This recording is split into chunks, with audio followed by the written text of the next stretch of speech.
suppression of free speech, which is what this issue is at the center of. It's as a result of politics. And it was the same politics that led them to arrest me in 2019.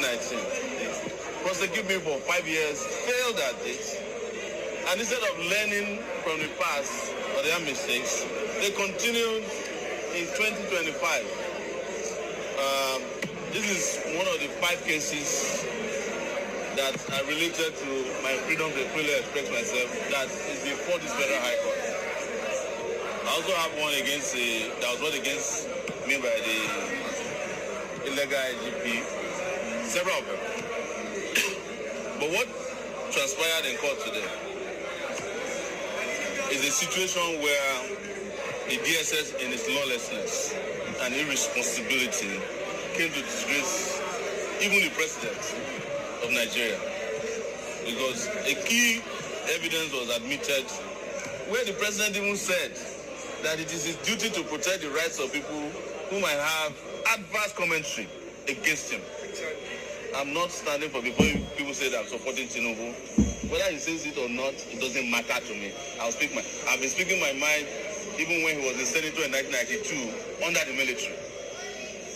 But that was what was made available to the DSS playboy that they brought today. What is also very interesting is that the DSS should stop disgracing itself by presenting some of their most unqualified officials to represent them in public.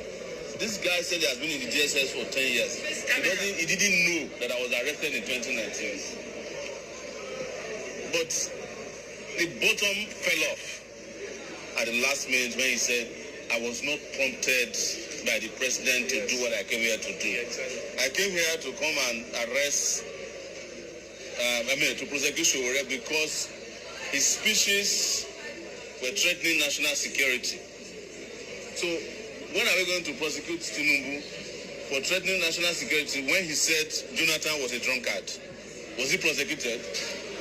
When he said Obasanjo was a rotten fish, when Obasanjo was president of Nigeria, was he prosecuted? And several other things he has freely said. But, this is a period that we must start questioning also the mental stability of these guys in our security services. I know the simple reason they did this.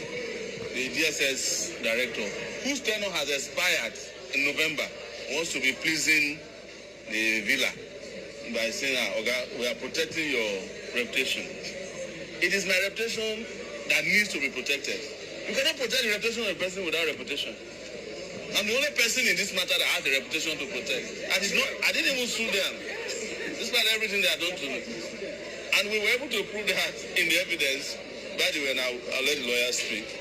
When the judge admitted in evidence several statements that was made by now his ambassador to nowhere, Reno Mokri, that the president is a drug lord, international drug lord. He repeated it severally that the judge got the point and said, please stop playing, just mute the mic. It was embarrassing. And we asked the DSS, didn't you clear this guy? Even after saying no, the guy said he doesn't know how they cleared him. So it's just to let you know that we must, in the course of doing this, continue to pay attention to our own national welfare and well-being, issues of security, and most importantly, how to change the leadership of this country from unserious people to people that are sound intellectually. And I say that because of the very exemplary position and the performance of our lawyer in court. No matter what happens in this case, we're happy about the end of the case as far as today is concerned.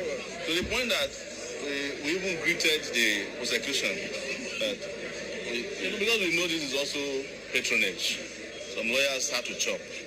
Otherwise, this case had no business in any, not even at an area court in Kabusa area of Abuja. Thank you, but our lawyers are here to take it further. Yeah. It was quite an interesting section today. I agree with you. It was quite an interesting and an eye-opening court session today.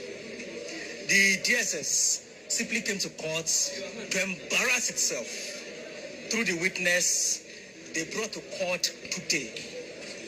The DSS witness tendered in evidence video recordings of the president asserting that as the president of Nigeria, he has a duty to protect the fundamental right of his critics, accusers, and abusers.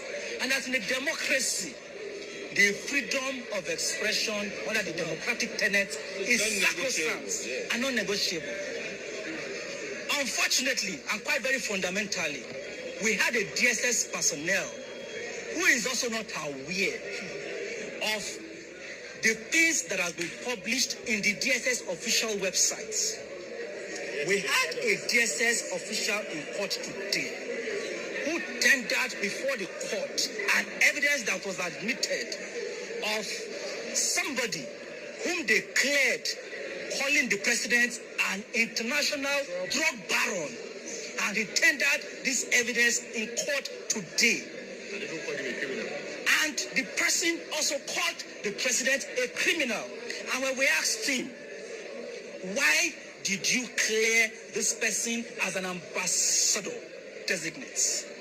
He said he would not know why he was cleared, but that, however, he has been cleared.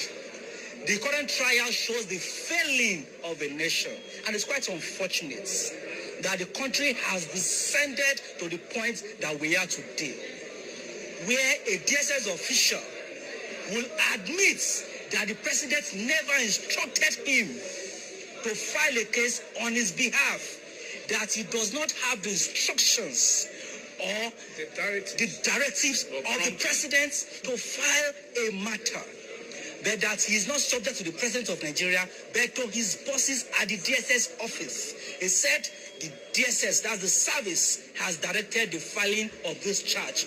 We are not subject to the president. That is quite unfortunate. Where the Secret Service of Nigeria, that even leads us back to the reason behind the filing of this matter. The DSS that we know used to be a secret agent, saddled with responsibility of intelligence gathering and forwarding same to the appropriate security agencies.